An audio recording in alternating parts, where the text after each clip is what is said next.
시청자 여러분 안녕하십니까? 지방자치의 생생한 소식을 전하는 KLN 뉴스입니다. 첫 소식입니다. 전주 시내 부족한 주차 공간으로 불법 주차 문제가 심각합니다. 특히 제2의 번화가로 불리는 신시가지의 거리는 불법 주차로 인해 차량들이 아슬아슬한 고개 운전을 펼치는 등 시민들이 사고의 위험에 노출돼 있는데요. 불법 주차를 해결할 대비책이 시급해 보입니다. 김승균 기자의 보도입니다. 전북 전주시가 도시 인프라의 균형 비율을 고려하지 않은 무분별한 도심 확장으로 인한 불법 주차 문제로 몸살을 앓고 있습니다. 최근 전주의 전북대 거리에 이어 제2의 번화가로 불리는 신시가지의 거리입니다. 낮 시간인데도 불구하고 불법 주차된 차량들이 보입니다. 불법 주차를 막기 위해 차량 규제봉을 설치했지만 차량들은 아랑곳하지 않고 중앙선을 넘나듭니다. 같은 시간 공영주차장의 모습입니다. 주차된 차량으로 가득 차 있습니다. 지금 현재 효자동 저도 살고 있고 사무실도 효자동이지만 현재 보면은 주차장이 너무나 꽉 차 있어요. 출근하신 분들이 다 전입을 다 해놔가지고 여기서 잠깐 들린다는 사람들은 아예 생각지도 못하죠. 결국 불법 주차로 인한 교통사고 발생 및 교통체증이 심해질 수밖에 없는 상황입니다. 일반적으로 신시가지는 구도심에 비해 도로 확보율이 낮아 좁은 2차선이나 1차선 도로가 많습니다. 전주시의 공영주차장은 총 70곳으로 이 중 신시가지에서 차지하는 주차장은 유료 주차장을 포함한 17곳입니다. 최근에는 17곳 중 4곳이 유료 주차장으로 전환되어 무료 주차장의 비율은 전체의 18%밖에 되지 않습니다. 실제 주말뿐만 아니라 평일에도 유동인구가 많은 신시가지 지역이다 보니 많은 차량을 충당할 주차장의 수는 부족한 현실입니다. 이에 전주시는 금년 연말부터 내년까지 총 150억 원을 들여 주차장 2곳을 추가 개설한다고 나섰지만 이마저도 많은 차량 수요를 채우지 못하는 실정이라 결국 언발의 오줌 누기식 행정이라는 비판의 목소리가 높습니다. 시민들의 불편과 사고의 위험이 높아지는 만큼 대대적인 개선이 필요한 상황입니다. KLN 김승균입니다. 전라북도가 오늘 오후 전북연구원에서 김일재 행정부지사가 참석한 가운데 삼락농정포럼 전북쌀 해법과 과제 워크숍이 열렸습니다. 쌀 소비 부진과 도내 쌀 소비 확대를 위해 해결책을 찾아 나섰습니다. 유희관 기자의 보도입니다. 해가 지날수록 산지 쌀값의 지속적인 폭락으로 인해 전북 도내 쌀 산업이 위기를 맞고 있는 가운데 전북도가 차별화된 방책을 통한 돌파구 찾기에 나섰습니다. 도내 최근 3년간 가구 부문 1인당 쌀 소비량은 지속적으로 줄고 있지만 생산량은 꾸준히 늘어나고 있으며 쌀값은 지난 2012년 17만 3,692원에서 2015년도에 와서는 15만 2,158원까지 하락한 상태입니다. 또 현재 국내 쌀 산업은 지난 2015년 1월 이후 513% 관세율로 쌀 시장이 전면 개방되면서 농민들의 소득 불안정 및 쌀 산업 지속 가능성에 대한 우려가 가중되고 있습니다. 특히 전북도의 벼 재배 면적은 12만 1,765헥타르로 전국 대비 15.2%, 쌀 생산량 70만 591톤으로 전국의 16.2%를 차지하는 등 전국에서는 세 번째로 큰 면적을 유지하면서 점차 그 피해액은 날로 늘어나고 있습니다. 이렇듯 불안정한 쌀 소비와 쌀값으로 인해 농민들은 생계의 위협을 받고 있는 실정입니다.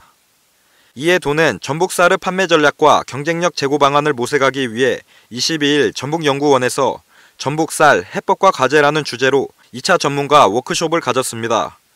이 자리에서는 저비율 고효율 생산 유통체계 구축을 통한 국내외 쌀 경쟁력 강화를 비롯해 쌀 생산단지 육성을 통한 품질 고급화에 따른 소비 촉진 등의 방안이 제시됐습니다.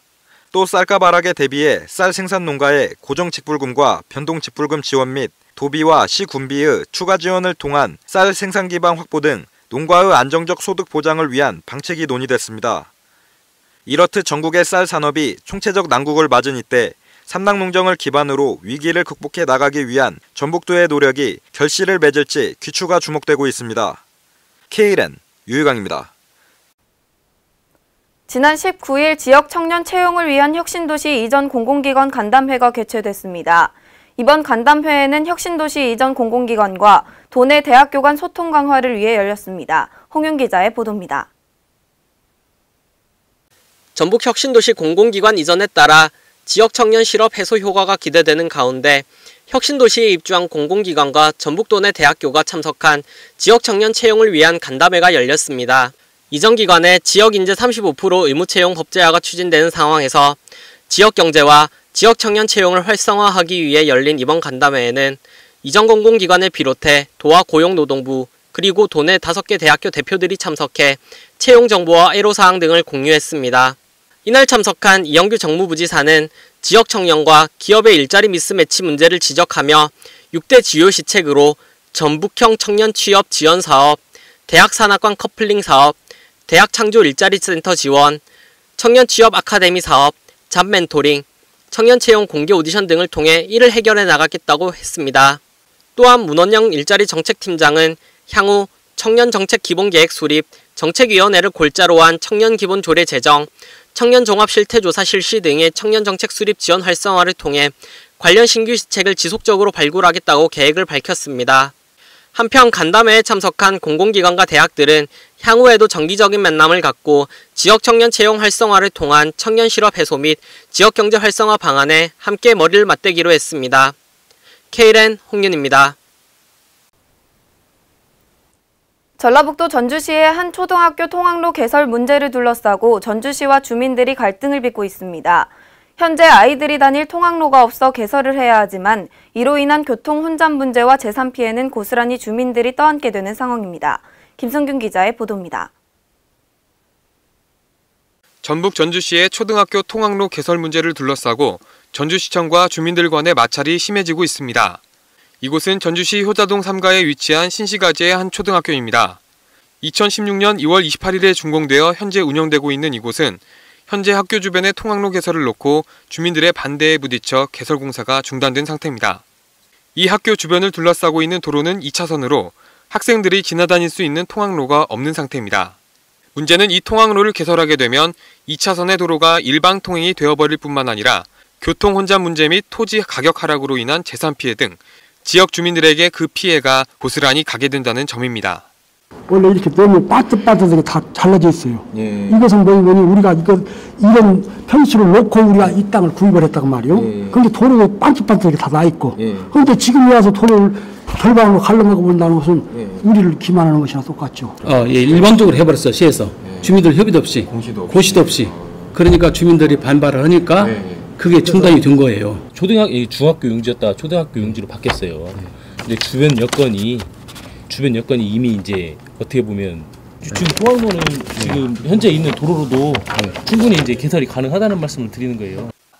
전주시청 관계자는 원래 중학교 부지를 초등학교 부지로 변경하다 보니 통학로 분쟁이 벌어진 것 같다며 같은 조건에 있는 다른 초등학교 지역은 문제가 없다는 식의 무책임한 태도로 일관하고 있습니다. KLN 김승균입니다. 무더운 날씨 속에 식중독 문제가 빈번히 발생하는데요.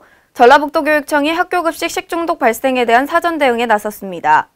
지난 19일 전주대학교 학생회관에서 학교장들과 영양사들을 대상으로 특별교육이 실시됐습니다. 유희관 기자의 보도입니다.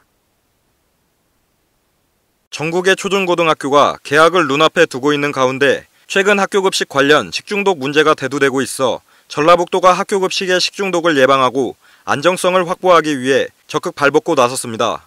전라북도 교육청은 19일 전주대학교 학생회관에서 학교장들을 비롯한 영양사들을 대상으로 하는 학교급식 식중독 발생률을 감소시킴은 물론 원인을 미리 파악하는 등 사전 대응을 위한 특별교육을 실시했습니다.